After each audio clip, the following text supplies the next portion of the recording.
Leur papa pas comme les autres s'est éteint le 15 septembre 2012 des suites d'une récidive d'un lymphome.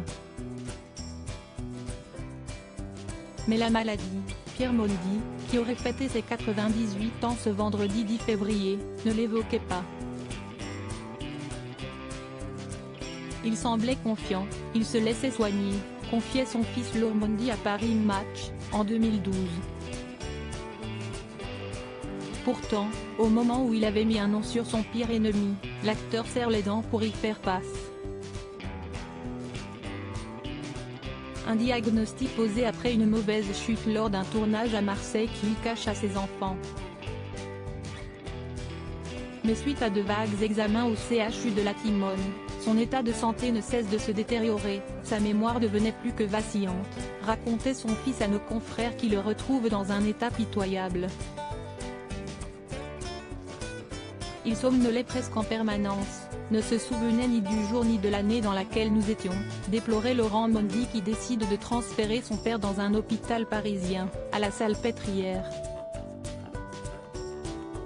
Pourtant, l'acteur se porte bien avant l'incide, il a joué au tennis jusqu'à 70 ans.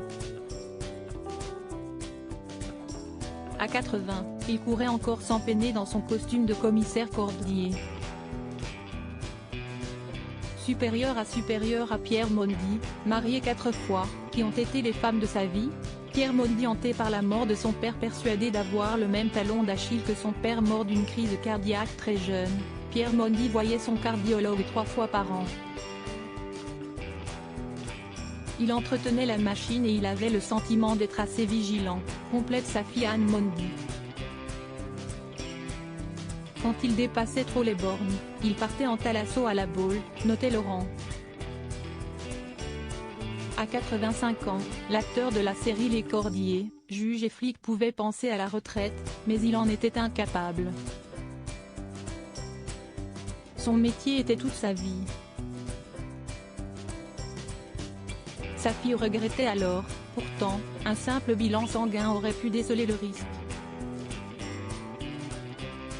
La semaine dernière, à l'hôpital, il a reconnu qu'il avait fait preuve de désinvolture et d'imprudence. Crédit photo, Pio Frédéric.